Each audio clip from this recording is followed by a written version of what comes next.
Hello, folks, and welcome back to another episode of Giant Talk. Those of you who tuned in before will know that I'm Roger. I'm the founder of There Be Giants, and those of you who are new, well, welcome. There's plenty in the back catalogue for you to get your teeth into, so if you're interested in strategy execution, strategy connection, and all things to do with OKRs, you've come to the right place. So, today, I'm really pleased to have James Milsom with us. Now, James and I met, our paths crossed a few months ago, and in the conversations that we've had, I thought, crumbs, there's a lot here in his background and experience, which I think would be of real interest to all of you out there. So, without further ado, let me welcome James. Welcome to Giant Talk. Hi, Roger. Thank you for having me on. I'm really excited to be able to talk to you today and to your audience. It's a pleasure. Great. Lovely to have you here. So can we just start with a little bit about you and what you've done and where you are now? Yeah, sure. So so I'm currently the head of marketing at Hunter.AI, which is an all-in-one cold email platform that predominantly talks to startups and founders and CEOs and revenue teams. But my career has spanned, I think it's probably 13 years now, which I don't like to admit. Mm-hmm. But I've worked in tech startups across the ticketing industry, data intelligence industry, and strategy execution category. But I've also worked in larger SMBs, such as Glide, which is a telecoms and cloud platform provider, as well as Pluxee, which is an HR software platform. And then I've got a bit of an outlier in that I worked for Shell Energy for a little while, which obviously isn't in the tech space, but again, kind of gave me a flavor of a much larger organization. My experience in those organizations, I've done everything from I was the intern getting coffee/flyers and going to events all the way up to where I am now. I've had a very hands-on role, but it's one that's allowed me to appreciate what it is really to be a marketer and to be someone that helps connect the organization to actually collaborate towards, getting its revenue goals. So I have a lot of on the ground experience, but as I progressed in my career, Roger, I've definitely been able to use those learnings and apply them to conversations in the management teams. Yeah, so you've really sort of worked your way up, like you say, from internship and the thing that really struck me when we spoke a couple of months ago was your extensive experience actually in the SaaS space. And obviously, with the businesses that you've worked with, they have grown quite considerably, and you've been a very large contributor to that growth for them. And given that we have worked a lot in tech and SaaS businesses ourselves, I thought it'd be really interesting to kind of compare notes on what you see as being the challenges that come with the often quite rapid growth, the rapid pace of knots that those organizations have to deal with, particularly once they've received investment, because the pressure's on. They've got to show a return. They've got to find, people really quickly, and they're not necessarily, geared up for bringing those people in. They may never have done anything on that sort of scale before. So I guess I'd like to start with a pretty broad question around that, and where you've been either right in the middle of, or perhaps on the sidelines of, an organisation which has faced these types of challenges at that point in the life cycle. Where have you seen them struggle? What struggles have you seen them grapple with?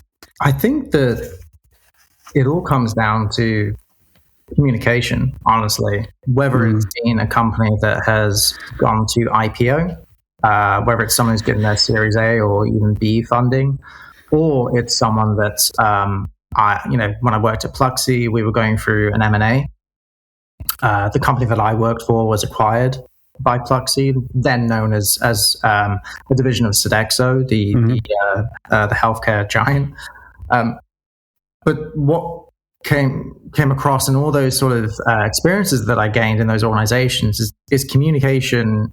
It's so obvious, but communication is the bedrock to every success story, but also every failure story. And I think that Throughout my time, what I've sensed is that it's not a case of, marketers not talking to marketers, whether that is an operational role or a brand role or a product role. It's going outside of the organization, in your function, and talking to people, and actually that communication breeds collaboration, which everyone can talk about it. Everyone can have a poster on their wall about it, but it's much harder to do it in practice. And that's where I've seen things work and when I've seen things really go sideways. Right. Okay. So, I mean, the community, you're right. I mean, communication seems like a pretty obvious thing, but I guess as the organization is growing, how have you seen communication have to evolve, have to change? Yeah, so I think what I've experienced is that when you're in a smaller team, when you're in a pre-revenue organization or one that's starting to get revenue but it's not significant, which was the case when I worked at Purple 7, it's a lot easier to just communicate because you're in an office. It's a team of, I think we had maybe 12 or 13 people at the time. It's a very small team, and you can just walk over to someone's desk, or if you were working remotely, the Slack channels that you have are very purpose-led, and there's not a lot of people contributing because there's not a lot of people in the first place. But as you scale, as you grow, and that was something that I saw at Pluxee. We went from a team of a business unit of about 30 to 40 people to then joining upwards of 200 people.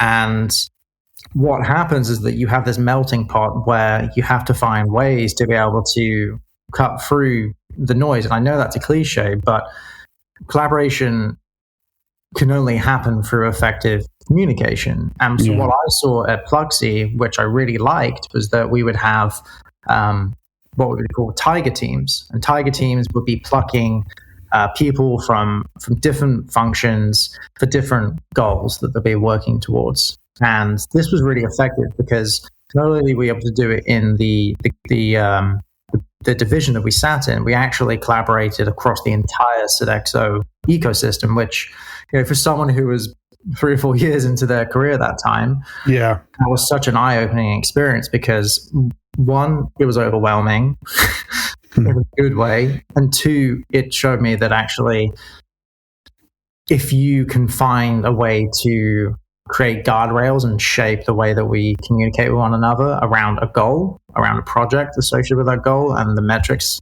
that come with it, and that's when you can achieve your goals. And with Sodexo and Pluxee, our biggest goal was to transform our Salesforce CRM.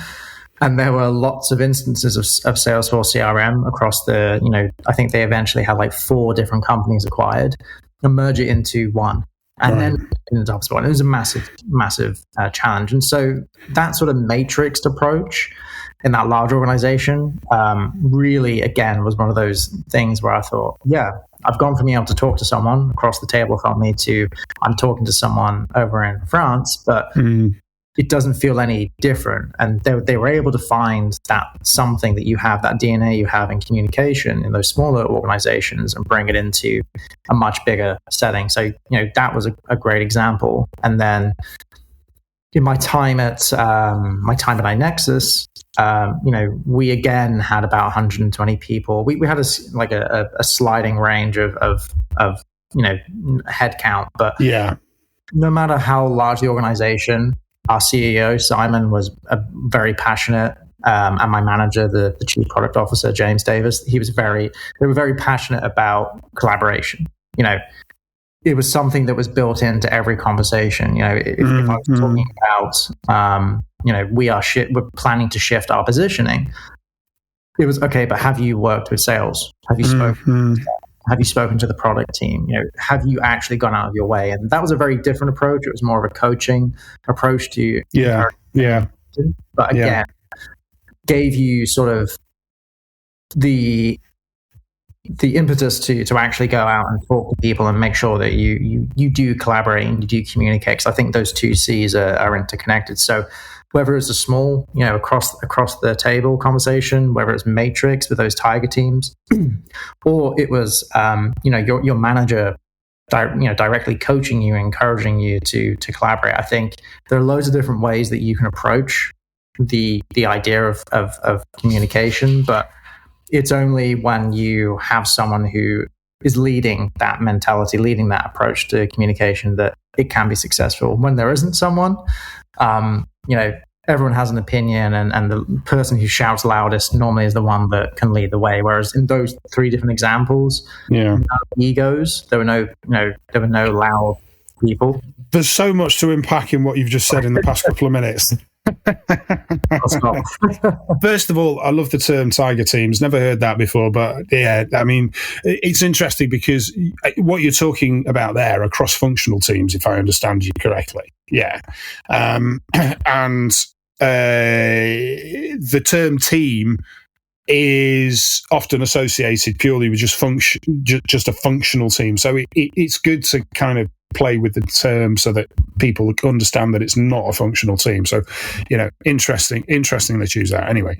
But just towards the end of what you're saying there, it sounded like the leader involved was not just evangelizing it, but actually practicing it themselves. Yes. And I mean, this is no sudden shock about the what makes for great leadership and what makes for great, in some respects, change management if it's a new way of working.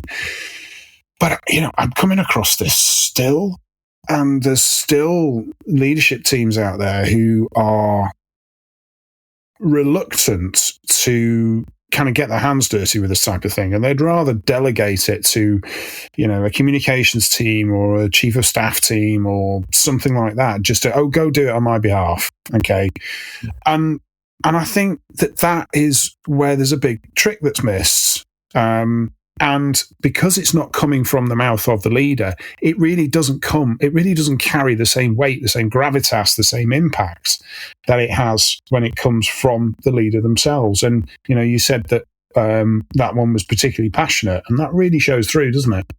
Yeah, it does. But I also would add that it leads into the second sort of issue that I see when companies try to scale is, if you can't communicate, that sometimes is, from my experience, this is just my opinion, that sometimes it's an indicator that you don't have a strong leader. And if you don't have a strong leader, that's when, if you're trying to scale, you start to make not small mistakes, but big mistakes, the sort of mistakes that lead the majority of organizations to not hit their goals, and worse yet, to have to make restructuring decisions, to have to cancel product launches.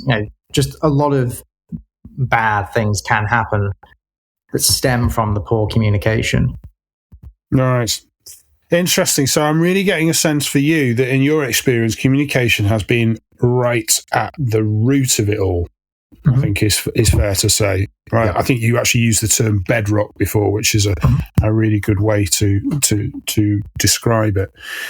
So you mentioned a couple of businesses which you've worked with that have gone through these growth stages. I think you've mentioned one that went up to about a couple of hundred people. What were the kind of significant sort of evolutionary steps that they went through from an internal working perspective? Okay. And just, if there's any way that you can kind of paint how they kind of evolved, if that internally, that would be really useful. That'd be really interesting. Yeah. I think, the way that I would look at this is that how, everyone talks about maturity scales and find a way to label what makes someone more mature in one thing or another. For me, what I could see in Pluxee, for instance, was that they knew that in order to grow their revenue, they had to become focused.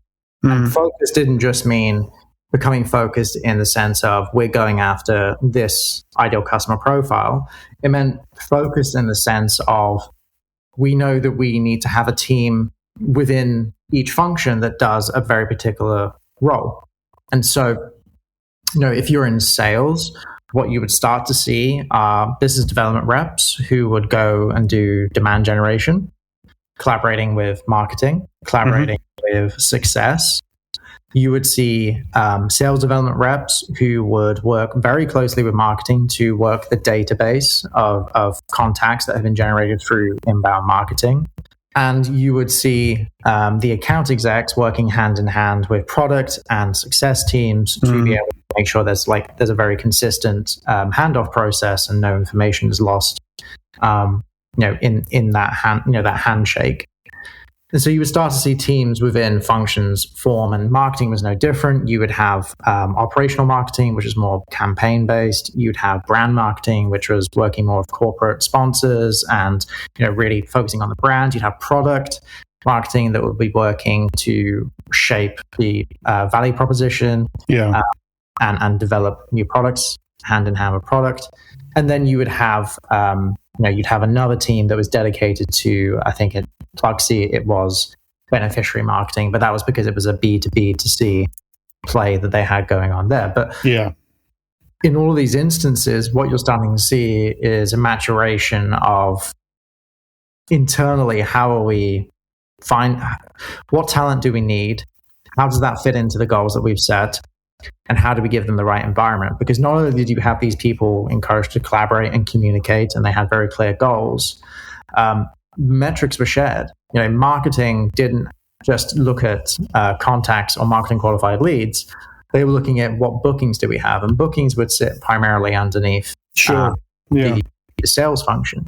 So transparency was really important. Yes, absolutely. Transparency, and that was that was definitely driven through leadership. That was driven through the chief marketing officer at the time with Pluxee, Jamie McKenzie, and he was very I don't want to say strict. That's not fair because that's not personality. But he was very focused on the importance of having good reporting and good dashboards. My manager, who's the head of marketing operations at the time, Chris Ford, again, a lot of pedigree in working in big organizations, and wanted to make sure that we have that transparency and that we have the shared accountability of hitting particular goals. So in that sense, what you can see there is that the business is maturing its understanding of what it means to build teams that go towards a shared goal.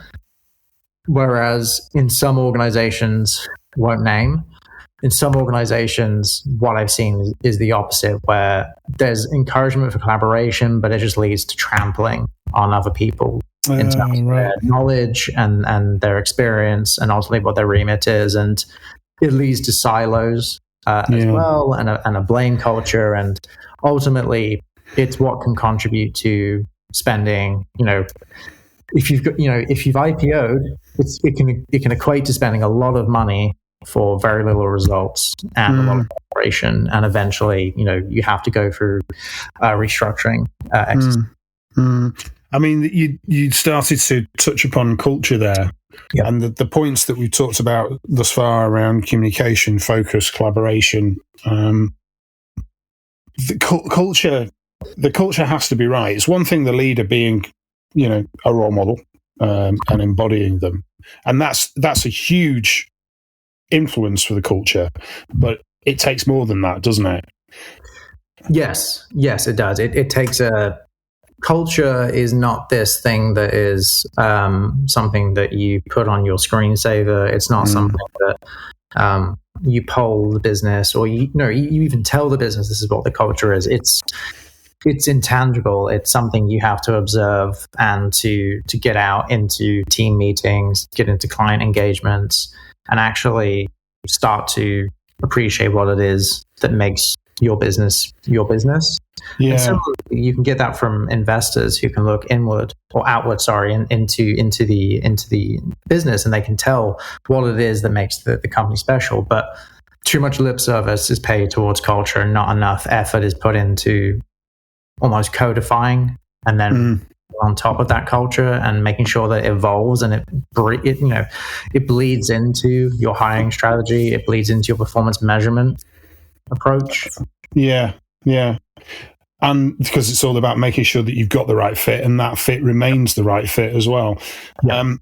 So given that you've seen businesses and been part of businesses that have evolved from being, relatively small up to sort of medium and much larger, what have you seen in terms of the evolution of the culture? We talked about evolution of kind of the ways of working, particularly around execution. But what about the evolution of the culture? Because the culture of a founder-led business of, say, 12 people is going to be very different to one with 50, 100, 200 people in it. So I remember when I joined iNexus, and their founder at the time, their founder, Paul Doherty, was a very strong personality, and I do have admiration for what he achieved, and much like yourself, Roger, it does take a lot to have an idea and then to be able to execute it. And I think in those early stages, you end up building a culture that probably is wrapped around you because founder-led. But as you start to scale and perhaps, the founder steps aside and the CEO comes in, the CEO obviously is going to want to put their own print, the fingerprints and everything. And I think it comes straight back to what I said around communication, because the culture is a result of what is communicated in terms of the business's strategy and its processes and the way that it wants to live and breathe and exist. So what I have seen in a couple of different places, and iNexus certainly struggled with this, was that it hired probably the wrong fit of people. And I don't believe that's because of the founder. I don't believe it was because of the CEO. I think it was just a case of they set some very aggressive goals, and they realized that they needed a particular type of talent to help them to achieve it. And so that's where culture can get sort of pushed aside. If the ultimate goal is, hey, we need revenue, culture can suddenly become a second. It can be pushed to the sidelines. And so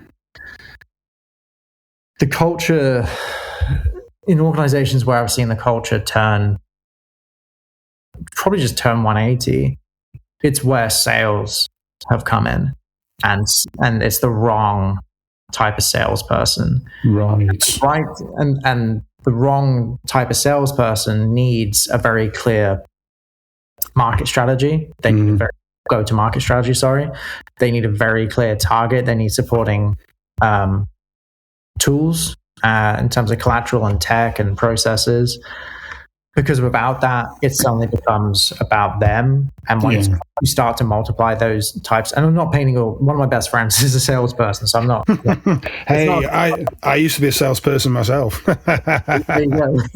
It's not all salespeople. I want to there's a type of salesperson though, because they're typically extroverts that can alter the culture of the business, and everything will become revolved around them if the business isn't very clear on its go-to-market and processes and tech and what culture should wrap around that. Then suddenly you get in this place where culture is lip service. Culture is something that just is taken for granted, and it can be quite challenging to reverse that.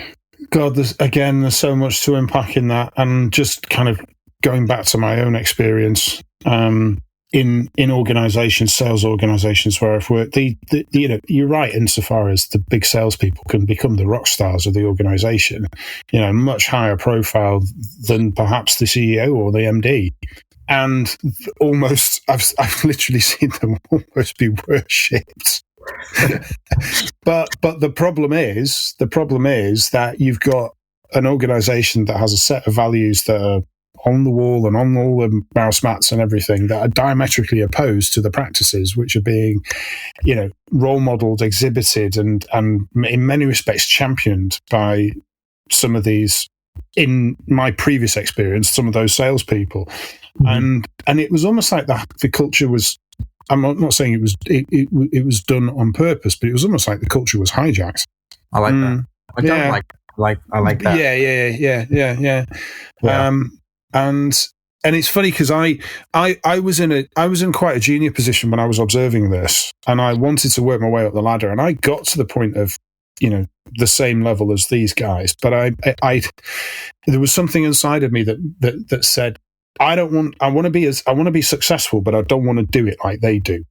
Because basically and it's interesting, quite a number of them, I can't mention any names, but quite a number of them actually, got to a point, they exited the organization, but they'd left time bombs hidden that would go off and then cost an awful lot of money. Yeah. So, they'd done the deal to get their commission payments, and as soon as that was all in the bank, they were off again for the next one.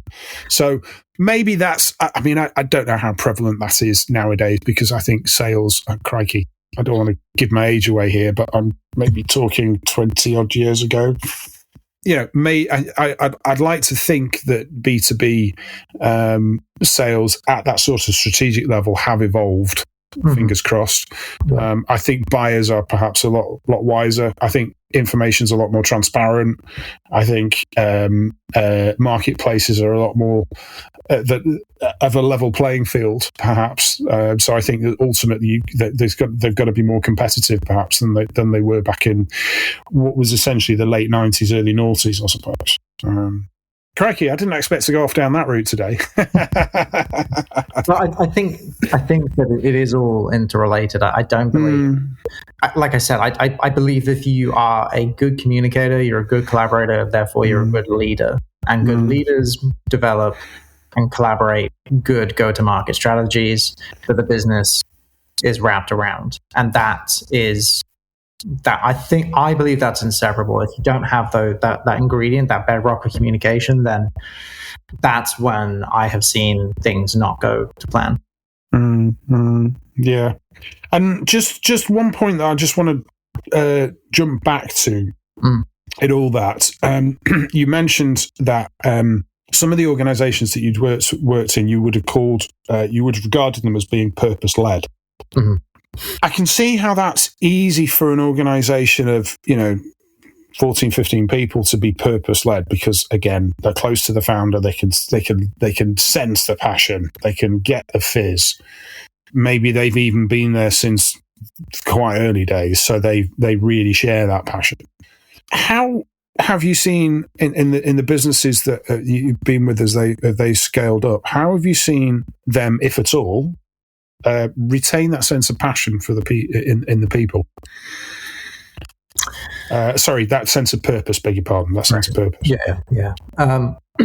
So when you transition from being small and founder-led to something bigger, the key that I have seen is being able to take what you've got from that first stage and build upon it. And I talk a lot about, and I know we talked about this before recording, a couple of weeks ago.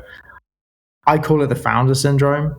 And what I see is when you are successful, you're doing something that Jeffrey Moore talked a lot about, which is crossing the chasm. Mm-hmm. And the chasm is the early it's the user adoption curve. Yeah. And, it talks about innovators, a very small group who love to be first to the crowd, all the way through to laggards who, people like my mother who just use her iPhone because that she just, she has to.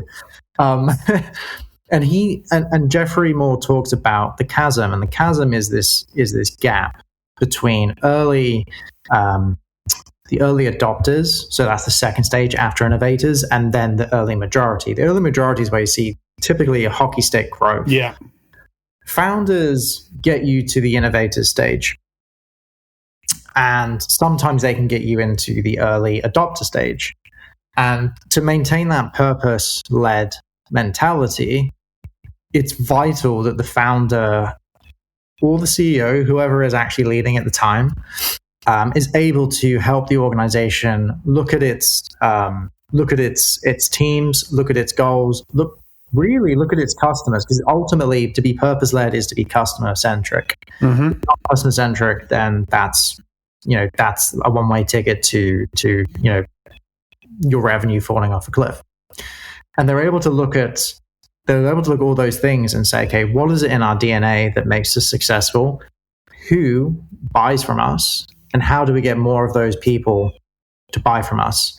Not random people, more of the people in that segment. So, for instance, if I'm seeing a lot of traction in the innovator stage around manufacturing organizations of a particular size and in a location, then I would galvanize the organization around, okay, over the next 18 months, we need to secure X% market share of this segment. And so you then use that approach, and then you do sort of like Super Mario, like you're hopping up the pipes and the pipes get bigger. Like you're hopping from that one segment to an adjacent segment because the first segment can be referred to by the second segment and so on. And if you can do that, and when I've seen that work, and Pluxee were brilliant at this, when you do that, that's when you can maintain that cultural je ne sais quoi. You can maintain that cultural DNA, what makes your company, and people love about it. You can start to scale it because you've maintained that purpose. It's just you're now giving that purpose some rocket fuel. It's still got guardrails. It's very clear what you're there to achieve, but you're able to then scale it because you're being very focused and purpose driven about what you're trying to do there. And that's when you can cross the chasm, and that's when you get unicorns and things of that nature. Yeah. So just to kind of distill down that, the main points that I took from that are that clarity around the goal is really important, but then that big goal shouldn't be left just as a big goal. It needs chunking down. Mm-hmm.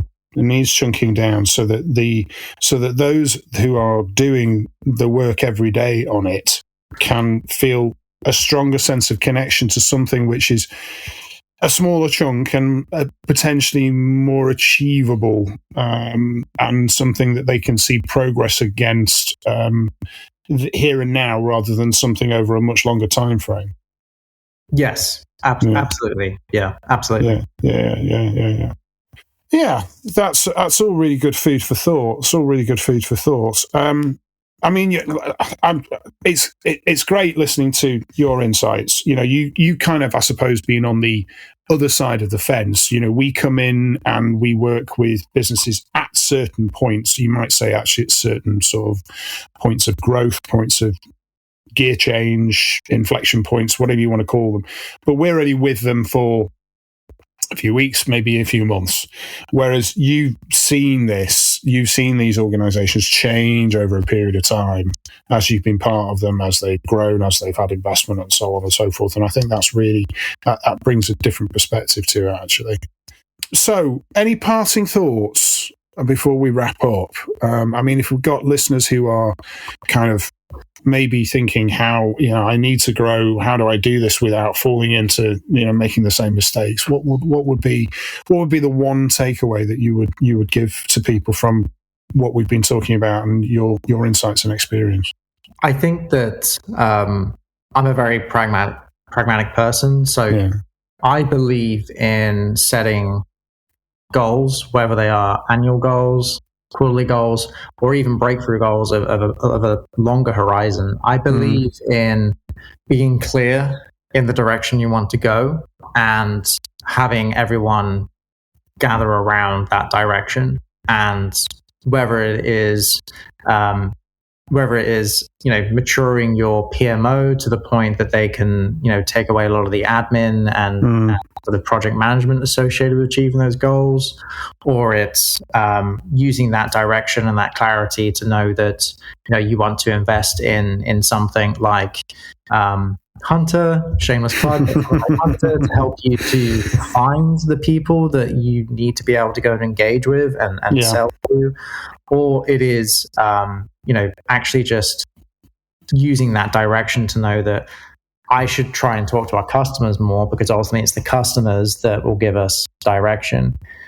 I think bite off enough that gives you plenty to chew on, but not to the point that you cannot swallow whatever that is. And to me, that means use the direction that is available to you, and go through a thought process, go for an ideation process that can help you to be very clear on who you are as a business, where you want to be, what is realistic in terms of reaching the goals that you set from that stage prior, and then, giving your business the focus that it needs. Because without focus, everyone goes off and does pet projects. This is true. And that's what contributes to, the startling stat that I think I read from Failery recently, which is like 69% of businesses, startups, go bust, within 2-3 years. And unless you are courageous enough to be able to create that focus, you're probably not going to succeed. But if you can, then you know the sky is the limit. And I've really enjoyed working in organizations, and I encourage everyone who's listening to look at their own organization. I love working in organizations where it is clear what you're there to do. It is clear how you can support one another, and it is clear how you benefit the people that ultimately we're all working to help the customers. Yeah. So, again, the main points from that are clarity around what needs to be achieved, and whether they be individuals or they be teams, need to do what their role is in achieving that. To instill a clear sense of purpose. Because, I think back to, again, my days when I was in leadership roles. One of the main objectives I always set for myself was to make sure that my teams understood the value of their contributions, because we were part of. We were a division in an organisation of 15,000 people, and it was very easy to feel lost in that. Very easy to feel lost, and very easy to kind of slip into I'll just turn up, earn my beer tokens, and enjoy them at the weekend. It was very easy to slip into that mentality, but I really wanted to try and instill a sense of purpose to the work. This is why what you do really matters to the customer, because if it doesn't work, or if it isn't right, then this is what happens, and this is what happens to their customers. And you know what? Their customers could be you, your friends, or your family as well. So there's it's kind of the circle of life almost, pinning that together. And it's just so easy for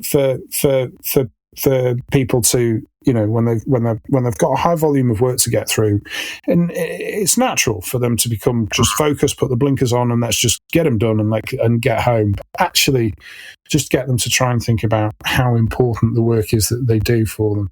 And I managed to do that to a certain extent by bringing the customers into the facilities that I managed, so that they could see the whites of each other's eyes, and the customers could say, you know what, if you get it right, this is what it means to us, and if it goes wrong, this is what it means to our customers. And it worked. Yeah, it's the 2020s. Like, the name of the game is not the value that I, as a business owner, can get out of you as my customer. It's the value that you get out of me. And to think otherwise is foolish. And doing things like that, of actually getting employees to face with customers, like it seems so obvious, but so rarely do people do it. It's mind-boggling. Yeah. It's usually just the salespeople and maybe the senior management which are face to face. You're right. Well, James, thank you very much for the conversation. I really enjoyed it, and I hope our listeners have too. I'm pretty certain they will have, knowing what kind of subjects they like to listen about.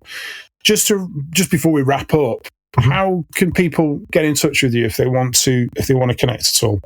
Yeah, so I'm a big person when it comes to learning, and I love to help people. I think that I've had the pleasure of having a lot of mentors in my career, and I think that the advice that I get completely free and anecdotally, it just puts me in a great place. So I would like to offer that back to your listeners. So if you would like to connect with me, ask me questions, just strike up a chat.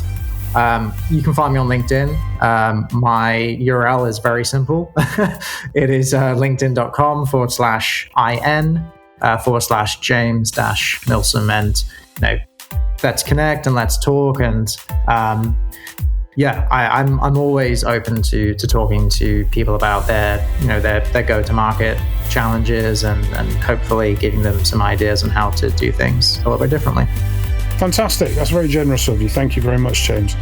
So, folks, I think we're going to wrap it up there for this episode. Thank you, as ever, for joining us and tuning in to Giant Talk. And I look forward to having you with me again very soon as we record another session, which I think should be due in a couple of weeks' time. So take care till then, and thanks very much for joining us.